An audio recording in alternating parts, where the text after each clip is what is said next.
condition. Well, allow me to hand you over back to the questions and statements. Now, we have the Prime Cabinet Secretary present today for purposes of responding to question number 99 by the Nairobi City County Senator, Senator Edwin Sifuna. And therefore, I'm not seeing Senator Edwin Sifuna.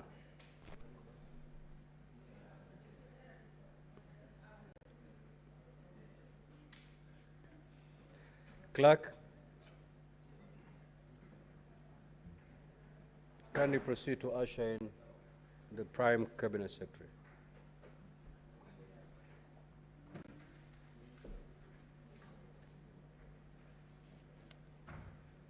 So the two CSS, health and whatever. Health.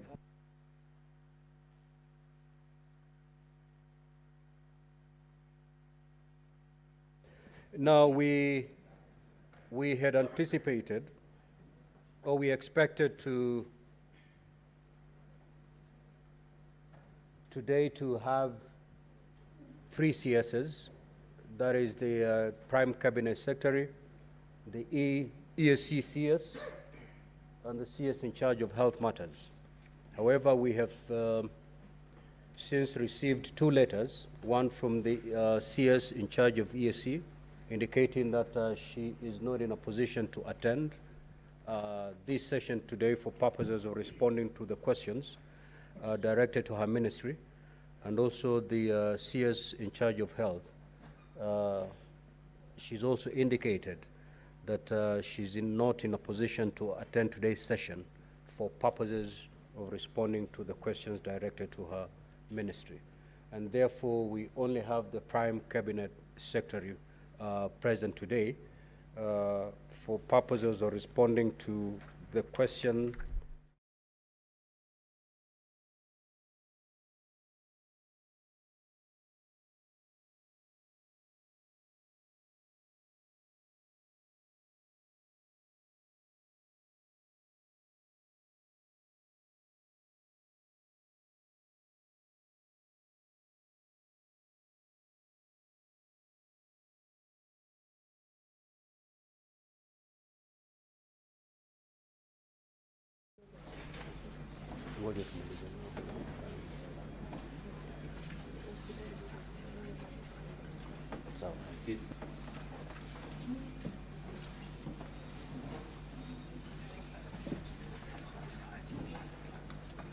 Prime Cabinet Secretary, let me take this opportunity to welcome you to the Senate, a place that we are extremely familiar with. Welcome this morning. We are going to have a very heavy day, honorable senators. And I may limit even the number of supplementary questions that may be directed to the Cabinet Secretary so that we handle the other heavy agenda that will be laid before us. We expect a supplementary order paper as these proceedings will be ongoing so that we prosecute other urgent matters. With that, I will allow the Senator for Nairobi City County, Senator Edwin Sifuna, to proceed and ask his question.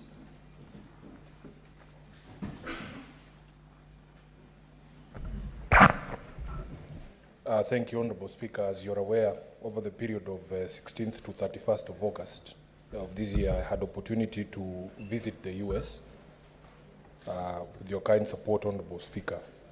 And during that period, I had opportunity to engage with Kenyans living in the US, in the cities of Chicago, Seattle, Washington, DC, and Houston. And it is the genesis of these questions that I've posed to the Cabinet Secretary for Foreign Affairs out of my interaction with the Kenyans, and including our diplomats at the Kenyan Embassy in Washington, D.C. Honorable Speaker, unfortunately, as I speak, I have not received the hard copy responses, but I hope the Secretariat is making arrangements. So I'm not aware whether the CS has actually put in written responses. But These are the questions, Honorable Speaker, and I will read the three of them. I'm sure that the CS can answer all of them at once. The first question to the CS is, could the Cabinet Secretary indicate the staffing levels by cadre at the Kenya Embassy in Washington, D.C., and the two Kenyan consulates in Los Angeles and New York, and outline the roles of staff serving in each cadre? Secondly, Honorable Speaker, could the Cabinet Secretary explain how the staffing levels have impacted the operational efficiency of the said diplomatic missions, and clarify whether there are any plans to deploy additional staff? Lastly, Honorable Speaker, could the Cabinet Secretary also explain the delay in the issuance of national identity cards to Kenyans residing in the US, and state what the ministry is doing to resolve the issue? I thank you, Honorable Speaker. Honorable Prime Cabinet Secretary, you may proceed to respond.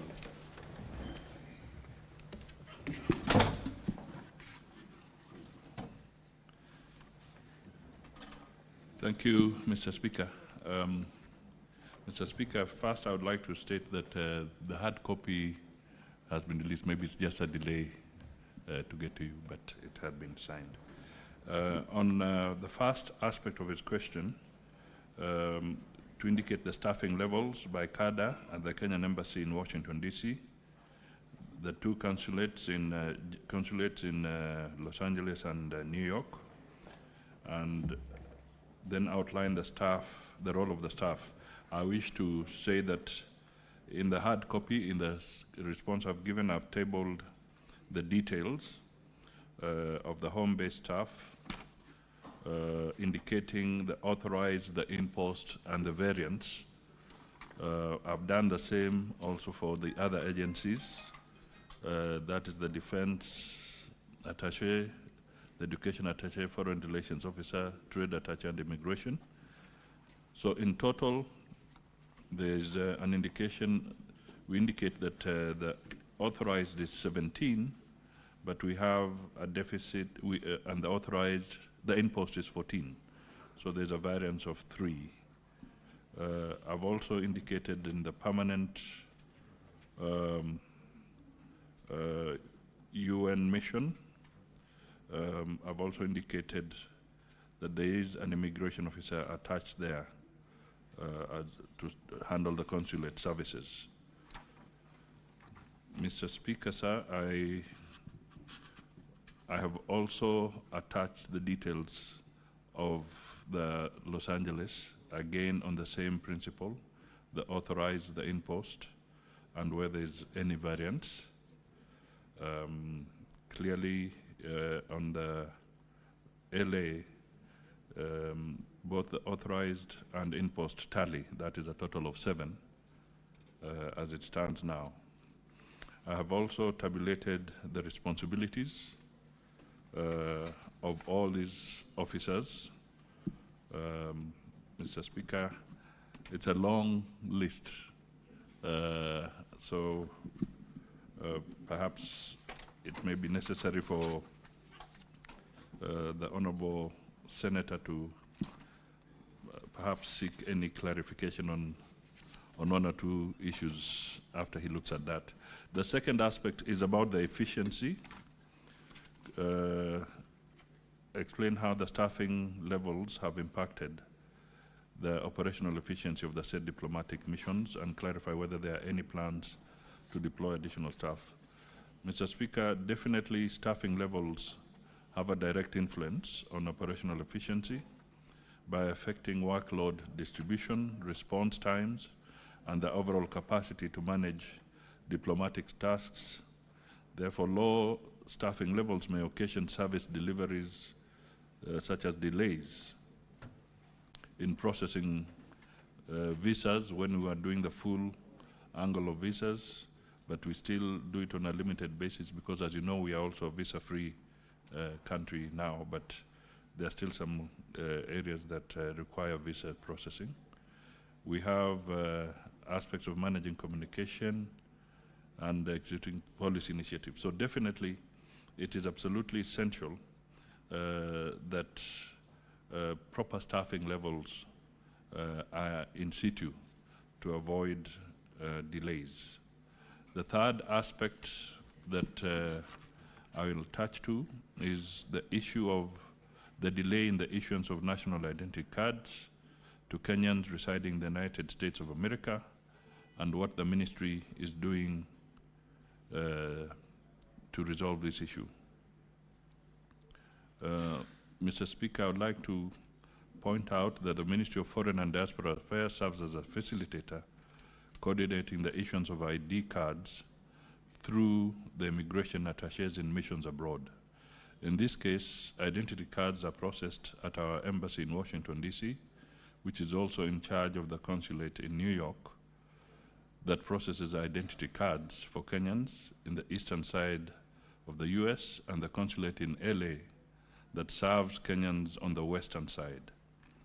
Mr. Speaker, some of the challenges we have that have occasioned delays include the following: issuance of registration on e-citizen, where the system sometimes rejects foreign numbers, where the one-time password has to be sent to the particular phone number used by for the registration. We are now sensitizing the diaspora to use the email option. B, we have the processing of ID cards is entirely manual, and verification of all applications has to be done by the National Registration Bureau. This causes a bit of delay, especially at missions that are not well staffed. In addition, in the event of queries, the request has to be channeled back to the mission to seek clarity from the applicant. I also want to bring to the attention of the Senate that the court case brought against the Maisha number did cause a general delay in identity card processing for both local and international applications. However, since the signing of that court order on 12th August 2024, processing and issuance of ID cards has now resumed normally. There is also an interesting scenario where some of the applicants have not collected their national identity cards and passports, which have been finalized at our missions. As of now, for instance, the immigration in New York has in its storage 8 ID cards, which the return mailing address given by the applicants were wrong and had been mailed back to the mission. Emails or calls to the applicants could not go through. Therefore, we still hold those IDs. I also would like to point out that through the Rapid Results Initiative by the State Department for Diaspora Affairs, where they, in collaboration with the State Department for Immigration and e-citizens, periodically decentralize the ID processing to other cities away from the embassy or consulates are located. This is undertaken through the Mobile Consular Services outreach exercise, which has seen 2,459 identity cards processed in outstations in Seattle, Atlanta, Minnesota, Dallas, Boston, and Houston. Another phase of this mobile consular services is being planned for the third quarter of the financial year 2024-25. On the issue of the e-citizens and the challenges of the OTP versus foreign cellular numbers, the Principal Secretary for Diaspora Affairs is engaging some of our local telcos on an option of an eSIM card, which the diaspora can use while away for both e-citizen. In addition, the State Department for Diaspora is preparing to deploy officers to support the service provision to the Kenyan diaspora in the 3 missions in the US. Finally, Mr. Speaker, I can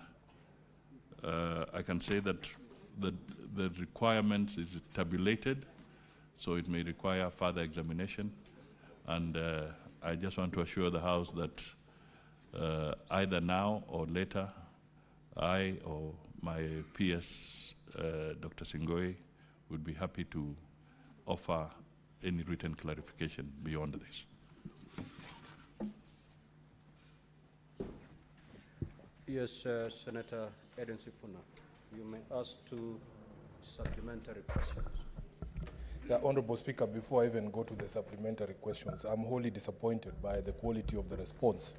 I thought that the full title of the CS for Foreign Affairs also puts him in charge of coordination of other ministries. Surely, if there are issues that are in ministries other than the Foreign Affairs, I know we should direct it to the ministry itself, but being the person in charge of coordination of all the other ministries, I expected a more solid response, Honorable Speaker. Speaker, for instance, the response indicates that there is an ambassador and one in-post. That essentially means there's an ambassador deployed in Washington, D.C. I would want to know when the ambassador reported, because when I was there, the embassy was manned by a chargé d'affaires. There was no ambassador. I don't know when he reported. Secondly, Honorable Speaker, you will see the tabulation here. There is only one trade attaché for a country that is as important as the U.S., and I would have expected a discussion on the adequacy. When I was there, I was given an example, Honorable Speaker. A country like Vietnam has 4 agricultural attachés, indicating the seriousness with which they take their job. I would have expected a discussion about the adequacy of the staff that have been deployed. If you are telling us, Honorable Speaker, that you have one staff in the consulate in New York, what happens when that person falls sick? That is why there are all sorts of problems in these consulates, because you cannot have one person manning a station. It just doesn't make any sense. So that is the sort of discussion that I had expected, and I have to express my disappointment in the answer so that the Cabinet Secretary understands what I wanted to get from him.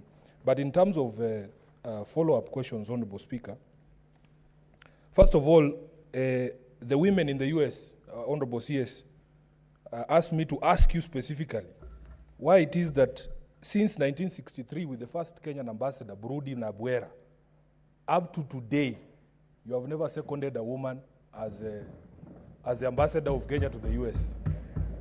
That is a question that the ladies asked me to put to the CS, and I would be remiss if I did not put to it. Maybe there is a thinking within government as to the capacity of women to be deployed in serious postings, such as Washington, D.C. Honorable Speaker, secondly, the problem with the delays in the processing of IDs, as the CS himself has alluded to, is that it's a manual process. People have to travel from all across the US, a country that is far more vast than, say, the EU. And if the CS would compare the deployment of diplomatic staff in the entire European Union, which is smaller in size than the American continent, Honorable Speaker, these people have to travel from all these far distances, 5-hour flights, 6-hour flights. Then you come to the embassy and you have to do this manual process as if you are at a DC's office in Kerugoya, Honorable Speaker.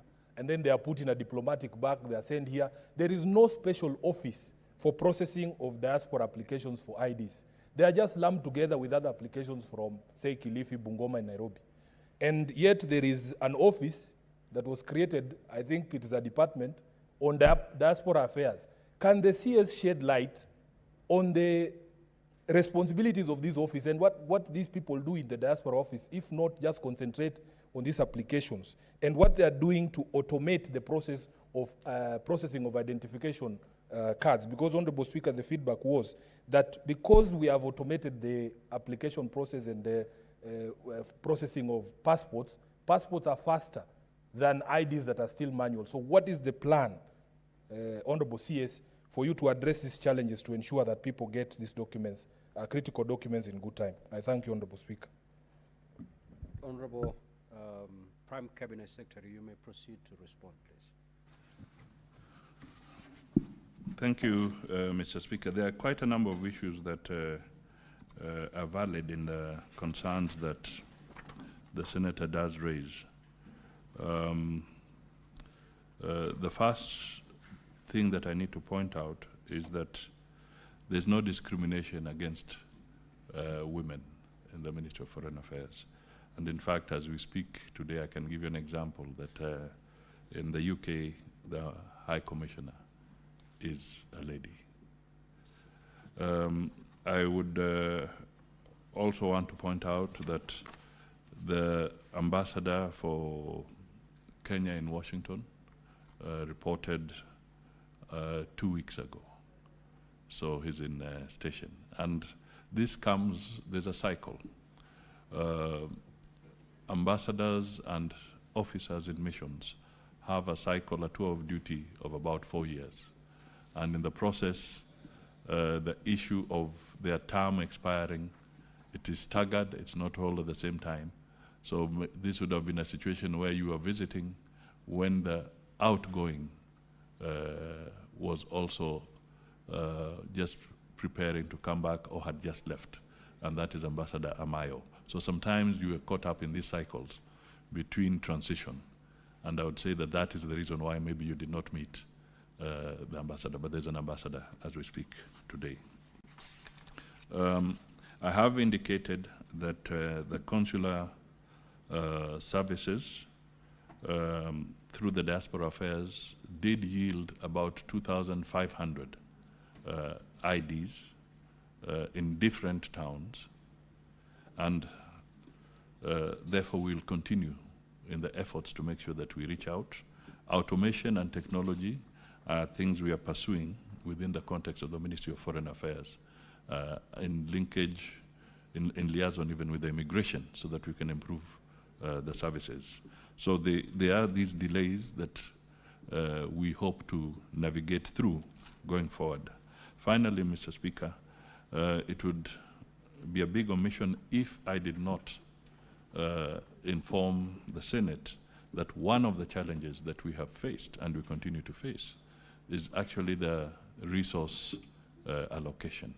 And I'll give a very clear example that, for instance, when we lost the finance bill, we have seriously had to do a serious haircut in the Ministry of Foreign Affairs, just like other ministries. But when you look at it in the context of the resources that would have been available to make sure that we are seamless in our operations, as of now, let me admit that we are constrained financially, and it is a challenge that is facing the entire country. So we hope that within the context of the next financial year, as we progress, we can improve on the funding of our missions. Senator Mungatana.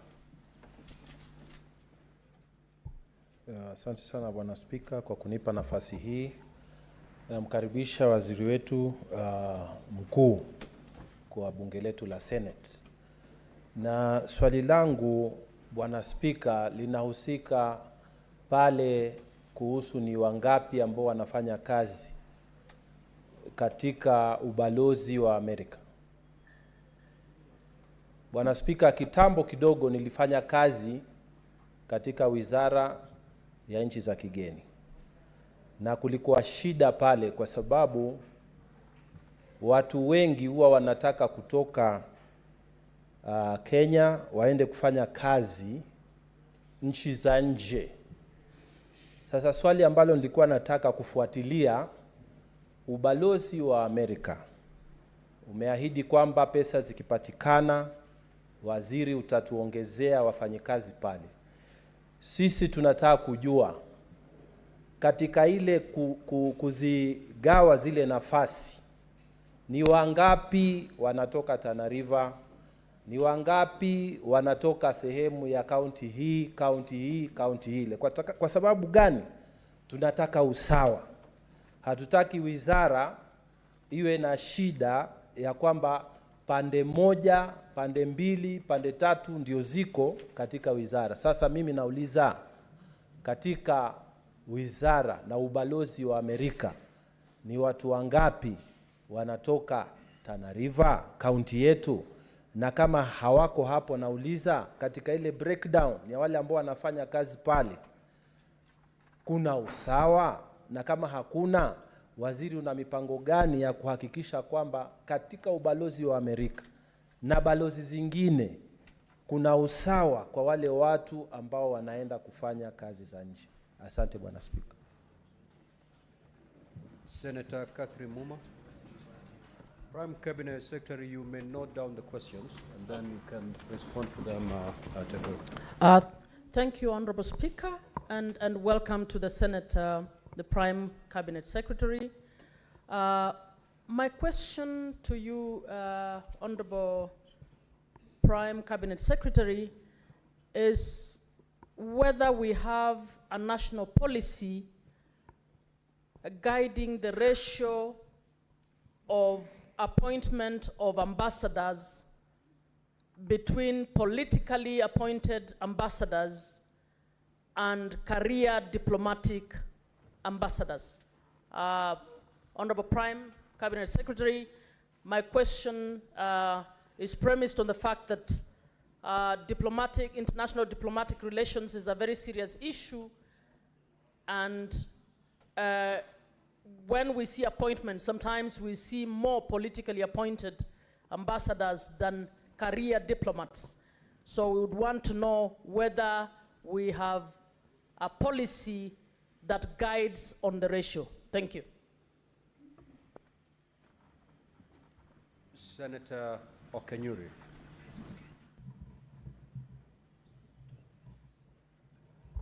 Thank you, Mr. Speaker. Thank you, Mr. Speaker. I wish to ask the Cabinet Secretary the following question: whether citizens in diaspora with the dual citizenship will also be required to register for Maisha card. Thank you. Senator Kavindu Agnes.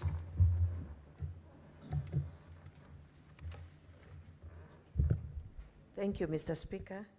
I want to first of all appreciate the CS for coming today. We've been waiting for him for a long, long time. Mr. Speaker, mine is a bit diverted, but he's aware of it, and I'm sure he can answer it.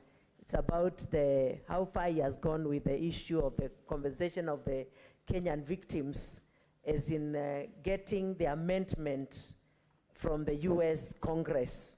Because when we were in America, we discussed about this in your presence, and you are aware of it, and I don't know how far you've gone with this issue. And I also want to know if you are aware that the victims who were at the embassy, serving at the Embassy of America here in Kenya, are getting the green cards to go to the US, and most of them are in their 80s. What are you doing about negotiating for them that their relatives who are younger can get the green cards and go and serve there? Because majority of them who are working there are now of age, and they cannot go and work unless they just go and stay there. And this is ongoing right now with the Embassy of America. Thank you. Senator Osotsi. Thank you, Mr. Speaker, and thank you, Prime CS, who is also my senior constituent from Vihiga County.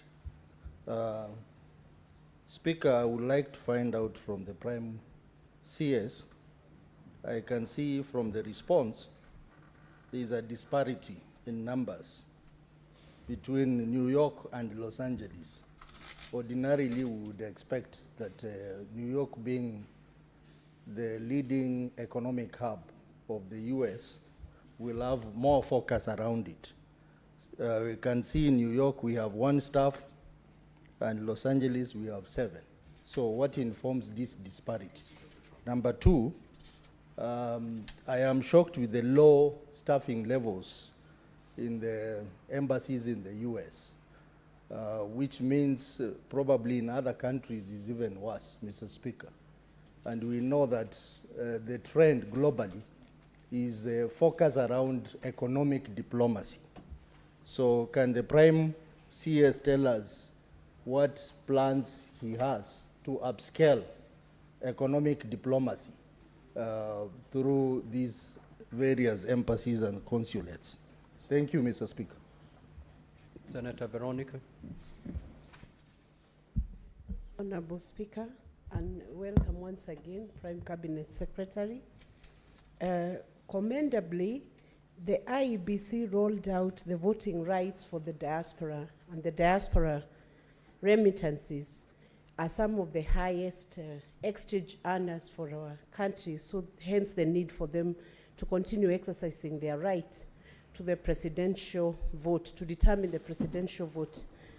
Honorable Cabinet Secretary, have you considered rolling out consulates in states where Kenyans are we have a heavy population of Kenyans like Texas, Atlanta, besides Los Angeles and New York and Washington, where we have an embassy, seeing that these are the stations where the voting takes place in the United States. And have you also considered the cost of diaspora accessing this station is still very high?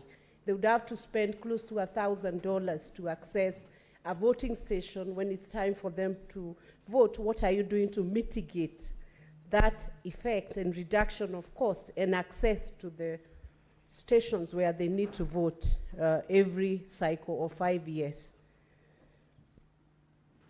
Senator Dulo. Thank you, Mr. Speaker, and I wish to welcome CS.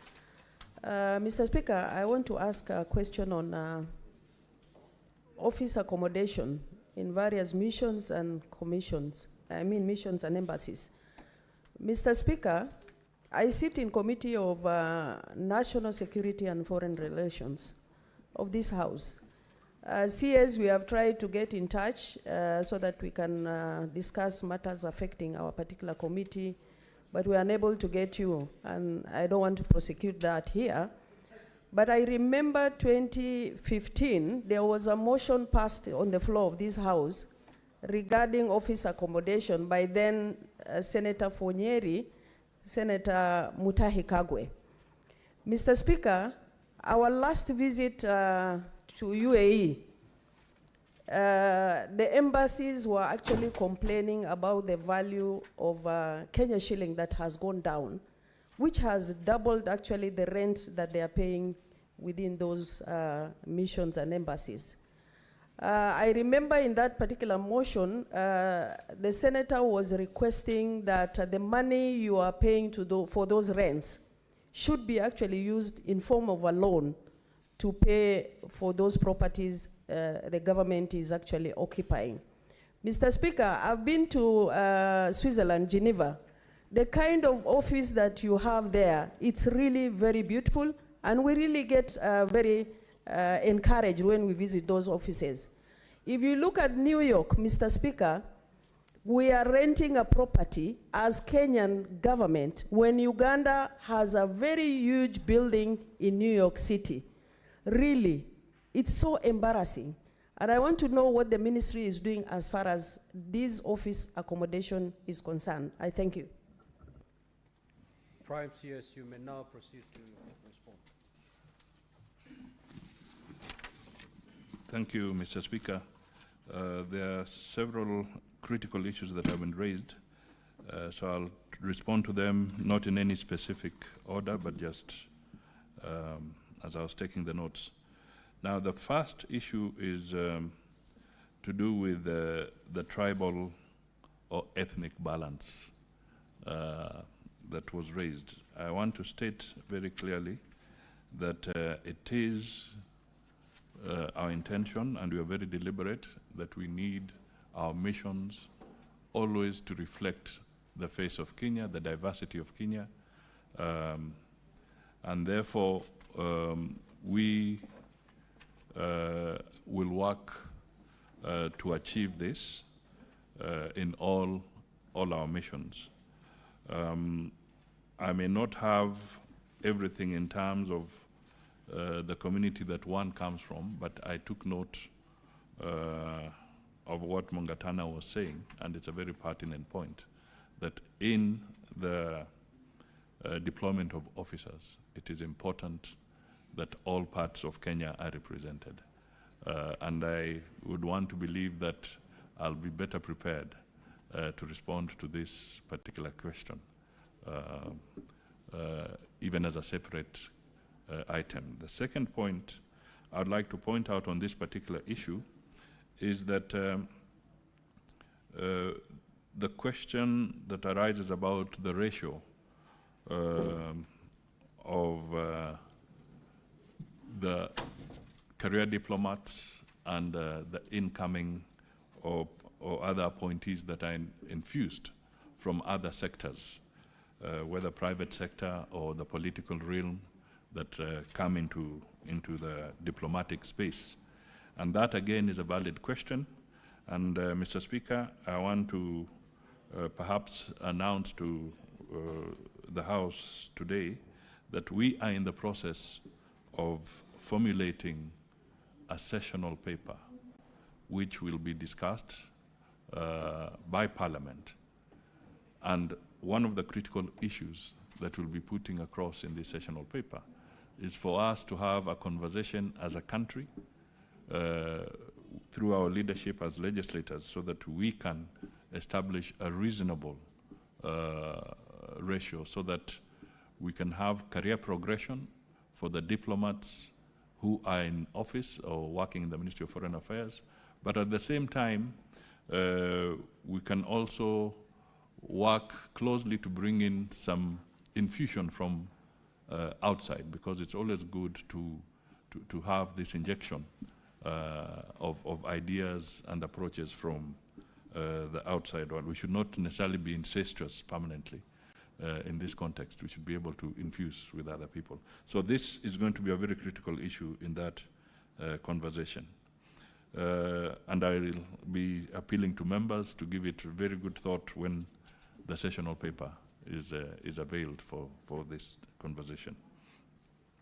The other point I want to quickly point out was the issue of how many consulates can we open. We would have liked to have more, but we are constrained financially, and that is why we are still operating with the LA as the consulate in the United States. If resources permit in future, we can indeed increase the number of consulates. On the issue of the voting, I think it's important that this is a conversation that we shall have to have jointly with the IEBC, because again, when it comes to the issues of voter registration and access, that is a domain that falls within the IEBC, and we at Foreign Affairs would be more of a facilitator, but we cannot try to use up the role of the IEBC in terms of voter registration, and which should be the centers, but we can have a conversation at the appropriate time. I wish to make a correction. Indeed, I may have indicated the LA consulate and the New York consulate. Maybe I didn't communicate well. This was raised by Honorable Ososi. I wish to state that indeed in New York, we have a permanent mission. And in that permanent mission, which is the busiest station, as you say, we have an authorized establishment of 18, and they're in place, save for 4, as we speak now in New York. So perhaps that's an addition of supplementary information I will make available to show that the permanent mission is well staffed and there are people in station. The issue of our foreign service assets, that is the properties that we own and the ones that we may not own. That is a very, very important issue, because rental payments in the foreign countries is a very big burden. It consumes quite a lot of money in some of the stations. But I'm pleased to announce to the Kenyans that, through the Senate, to the Kenyans that as we speak now, Kenya bought a whole floor just next to the United Nations headquarters. And that is where the permanent mission is now domiciled. That's where the Chancery is. So we have taken care of that particular item. We cannot, we missed our chances then. When Uganda bought, that was way back during the time of Idi Amin Dada. That's when he bought the asset for Uganda.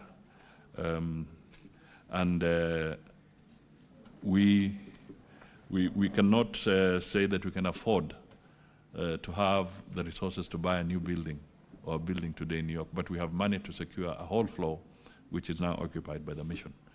I also want to state that in terms of our global assets, which we are talking about, in New York, we have some properties as well, and in other stations, and we are developing a strategy on how to realize the value of our global assets, which includes development of the various properties, and to see how we can seek different financing mechanisms, either through PPP or joint programs with even some of our Kenyan financial institutions to be able to develop the assets that we have in different countries. And this again is a detail we'll share in the sessional paper that we shall be presenting to you. Mr. Speaker, I cannot speak for the American immigration policy. They have their own policy, and therefore we can only raise concerns on some of the issues and perhaps seek some negotiations, but we cannot impose our will on the American immigration policy. I have personally had my own experiences where sometimes what the ambassador is doing, they can become very clear and tell you that the State Department for Immigration is independent and handles its issues separately. It takes much more. But I can say that as we negotiate the strategic trade and investment partnership agreement, that is the STIP, with the United States, and the negotiations are quite advanced, we hope that some of these issues can be tackled within the framework of that conversation. There is the issue of the compensation of the victims of the blast.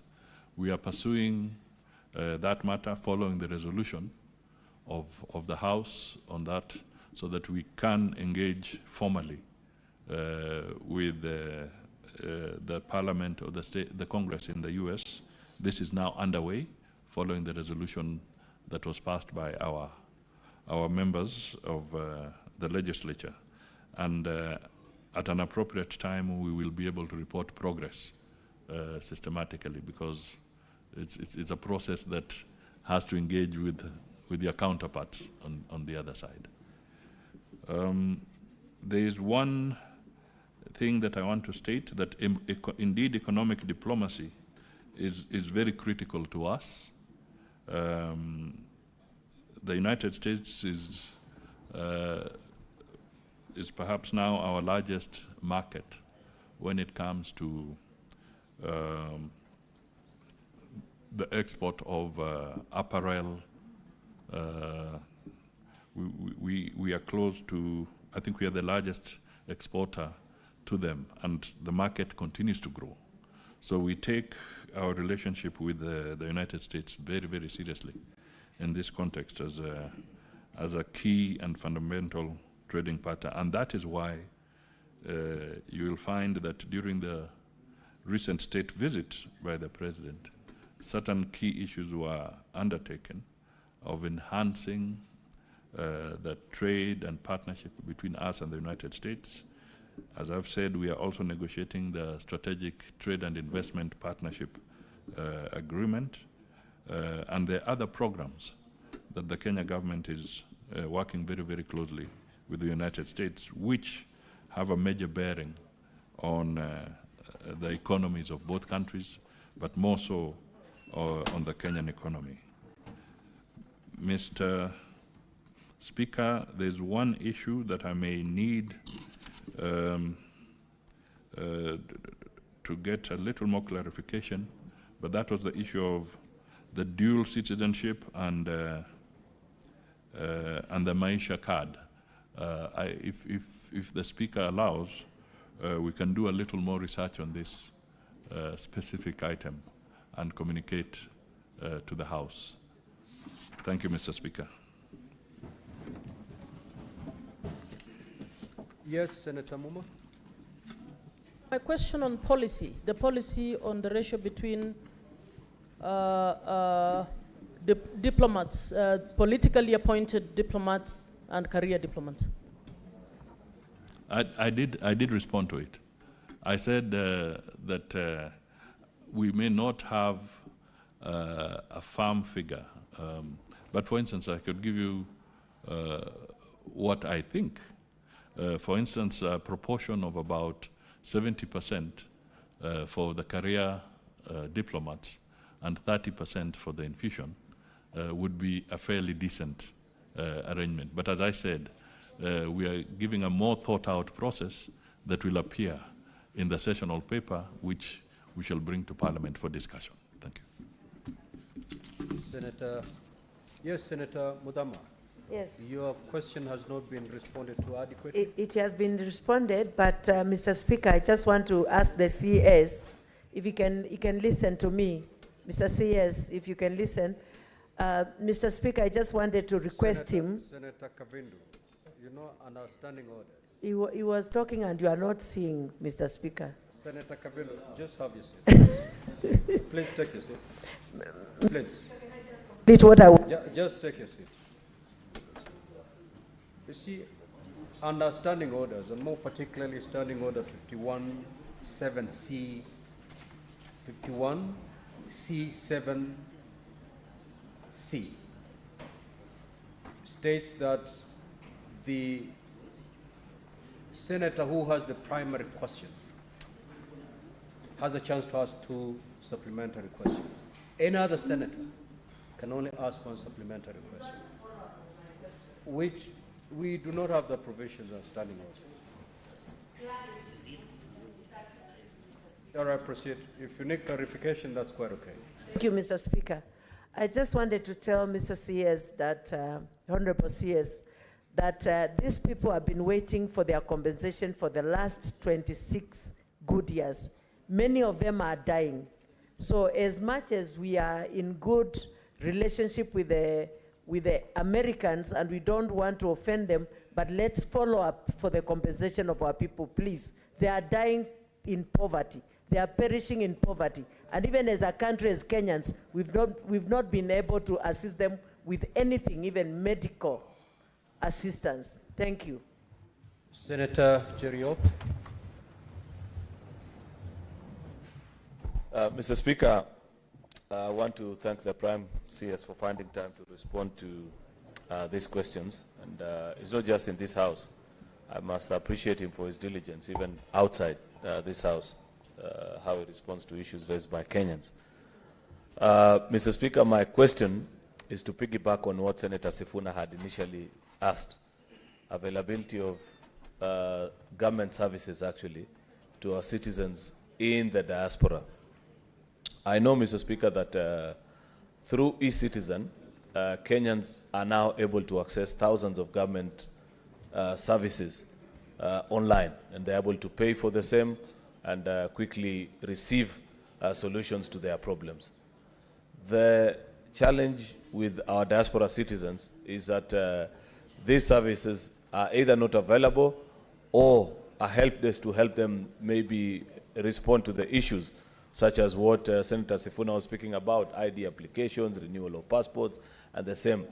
Yet, these are services that I want to believe, if his ministry, alongside the other state department that is in charge of citizen services, like eCitizen, Mr. Speaker, were to set up a help desk across our consulars, Mr. Speaker, then citizens will be saved from the trouble of having to travel thousands of kilometers sometimes, wasting money and time to access certain critical government services. So the question in brief, Mr. Speaker, is when are they going to make e-citizen services easily accessible and the issues that citizens have easily resolvable, Mr. Speaker, so that they don't struggle? I thank you. Senator Eddy.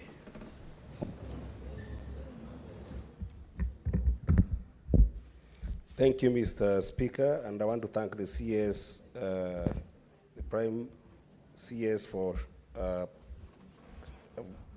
being in the House today to answer these questions. I also wanted to piggyback on Senator Sifuna's questions on the efficiency of staffing, and particularly narrow it down to legal services. Looking at the United States, Mr. Speaker, having studied there and lived there for over 8 years, and having ties to the United States, Mr. Speaker, with the diaspora, the Kenyan in the diaspora, Mr. Speaker, there is a lot of challenges for our people there with regards to legal representations.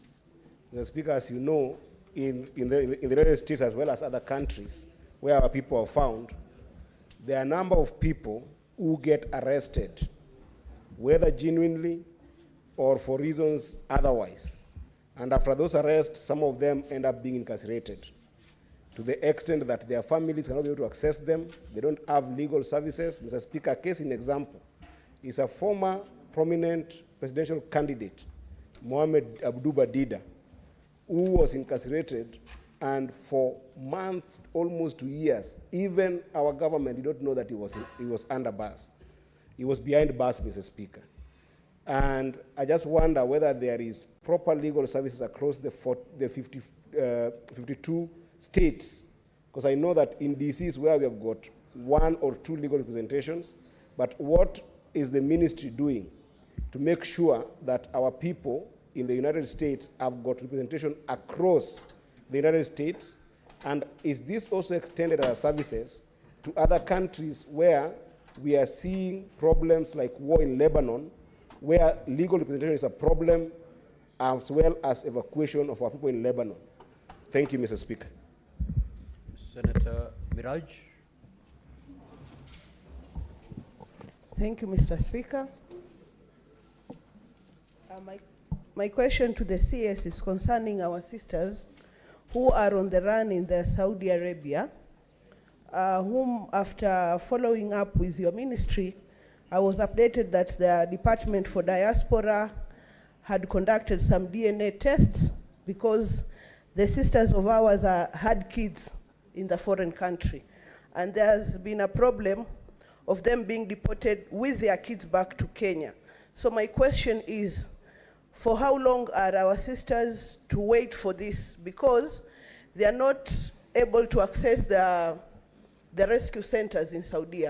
So they are living on the run with small kids who are exposed to so many cruelty to the women who are left to take care of them. So my question is, Mr. CS, for how long do our sisters have to survive on the run while the matter is already in the attention of the ministry, and they are supposed to have been paying some legal fees for them to have the ownership of their kids? So my question is, for how long will our sisters be exposed in the Saudi Arabia before the government can take the necessary actions to bring them back with their kids to their nation? Thank you, Mr. Speaker. Senator Onyonka Richard.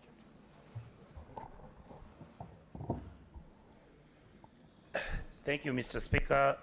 First of all, I would like to say that I'm happy to see the Cabinet Secretary, who is somebody I've worked with before and somebody I know very well. And Mr. Speaker, I would like to say that I am giving my appreciation of the fact that when, about 2 weeks ago, we had an incident in Mali, and I called somebody in your ministry and told them that there are Kenyans who are in trouble, and I was surprised, pleasantly surprised, that the government was able to engage that team overnight, and the following morning, in fact, the Kenyans who are in trouble responded back and said, we are safe and thank you for intervening, and they thanked the officer in the ministry, I forget her name, and she did an excellent job. Mr. Speaker, the question I'm actually asking the CS is that when you look at what is happening in Lebanon, I've not seen the Kenyan government come up either explaining to the public what you intend to do with Kenyans who have been working there. There are cases of Kenyans who are calling us back. Do you have any plans to airlift those Kenyans in case the war continues? And is there a possibility that you can actually set up a fund from now on? Because most of the money that members of the Kenyan community are giving us in form of contributions or diaspora transfers is a lot of money. So I would like the minister to tell us whether there's a possibility they can set up a fund, and if possible, if it works well, so that anytime we have an emergency and anytime there are cases where Kenyans who are working outside Kenya and they're in trouble, whether there's a possibility that we can always airlift our people back and make sure that every Kenyans are safe, because the world is becoming a bit volatile. Thank you, Mr. Speaker. Senator for Nandi, Senator Chiranke. Thank you, Mr. Speaker. Mine is on the issue of, you see, Mr. Speaker, the money that came to this country through foreign exchange was 15,966 million in February 2024, according to the Central Bank of the Republic of Kenya. My question, Mr. Speaker, because this is the highest foreign exchange to the Republic, is about labor attaches. Mr. Speaker, you are aware the CS of labor was in this house a few months ago.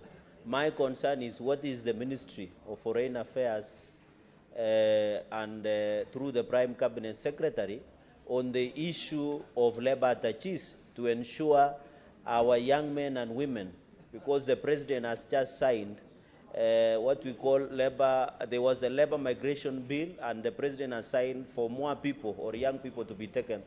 And Mr. Speaker, even on the issue of legal services, Mr. Speaker, you are aware we only have one legal advisor in New York. I remember there was a frustrated person from Kapsabet a few months ago, and I shared with the PS of Foreign Affairs.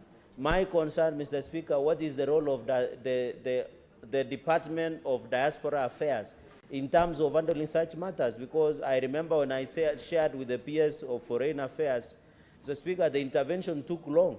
But my concern, it should be the Office of the Diaspora of Foreign Affairs through the PS, who is my very good neighbor. And he normally comes to Nandi occasionally, and he has even relatives.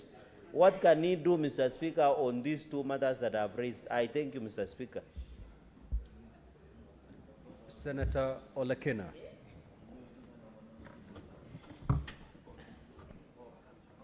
Thank you, Mr. Speaker. Mr. Speaker, let me begin by appreciating the Prime Cabinet Secretary. These proceedings, Mr. Speaker, are live. And while seated here, I've just received a question from a Kenyan who live in the United States and another one who live in the UK. And their concern is one. The concern has got to do with a fiduciary responsibility of our embassies across the country. In the UK, the query is very simple. And Mr. Speaker, you'll allow me to refer to my message which has just been sent to me. And this relates to the address number 45 Portland Place, London, United Kingdom. And then the sort code is W1A 4GA. And the concern here is a very basic concern. It has to do with filing of annual returns for Government of Kenya. These are returns which are required for every embassy across. The United Kingdom requires this. So my question to the Prime Cabinet Secretary is that, are you aware that filing of annual returns by the Government of Kenya has not been consistent, specifically for the High Commission Office in the United Kingdom? And if so, what can be done to be able to ensure that we have a check system that will guarantee that we are compliant in those countries? Number two also has to do with our embassies abroad. Do we have any embassies that we own. And I ask this because of the issue of Uganda. Uganda, across the world, Idi Amin did something very, very honorable. He bought buildings for in every country. In New York, it's actually a walking distance to the United Nations headquarters. So I just wanted to confirm whether we have some that we own, and also whether we are compliant in filing our returns, and if we are renting, if we are compliant in paying our rent. Thank you, Mr. Speaker. Senator Manzadan. Thank you, Mr. Speaker. Mr. Speaker, while I ask a question in relation to Senator Sifuna's matter, I want to give the Cabinet Secretary good news from his office that recently a Catholic sister from my village who is working in Argentina sought help for good conduct so that she could be processed. And I just advised her on phone to get in touch with the ministry online. And Mr. Speaker, I want to surprise the Cabinet Secretary. Within 2 days, she had, everything had been processed and she was able to be employed in Argentina.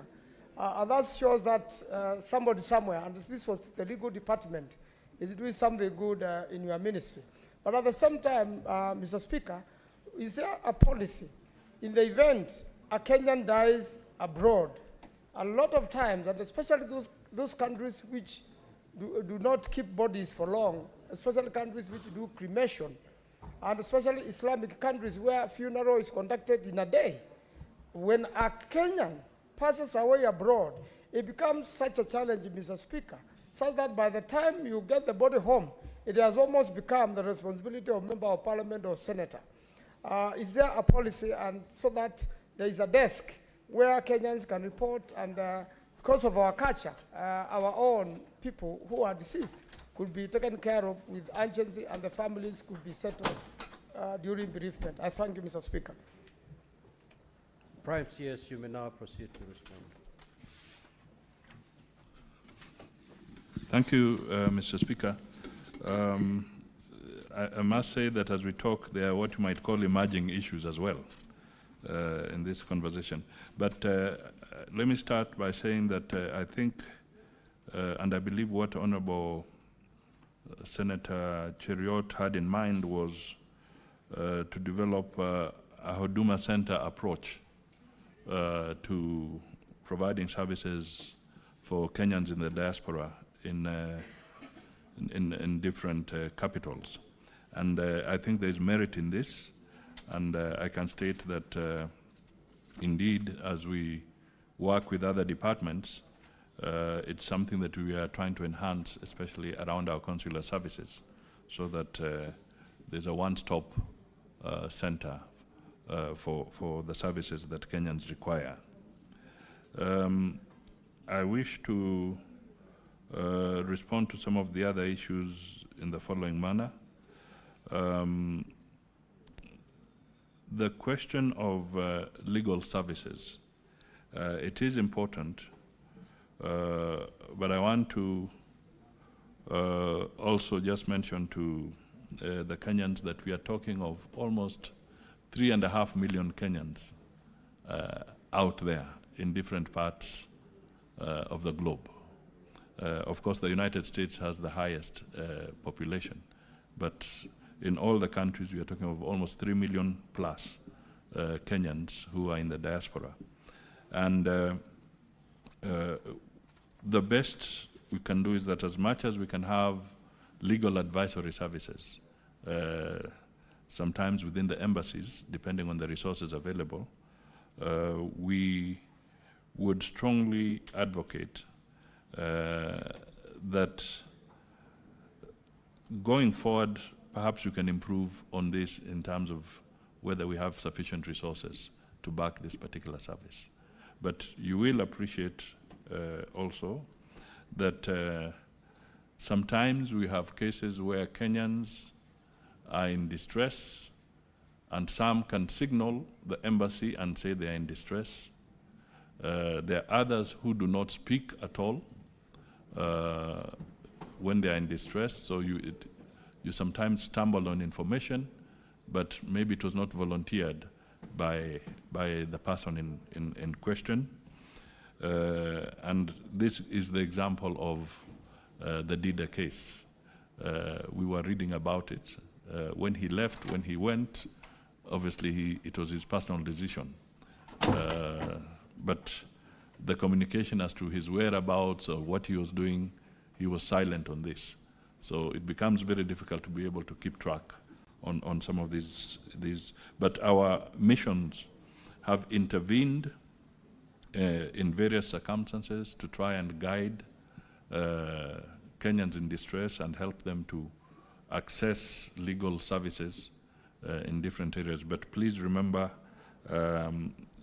it is a very expensive undertaking, and we would be misleading the House if we said that we can take up this role directly. It can be maybe under very special circumstances that an intervention is done. On the issue of Kenyans who may have died abroad, in the last, I think in the course of this year, Kenya, the Kenyan Foreign Ministry has assisted about 18 cases of Kenyans who may have died under different circumstances. And our embassies, our missions, have been of assistance in trying to repatriate the remains to the country.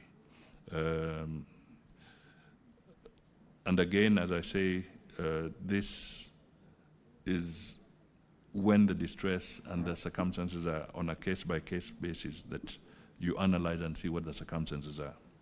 We have the bilateral labor agreements, which we are working on.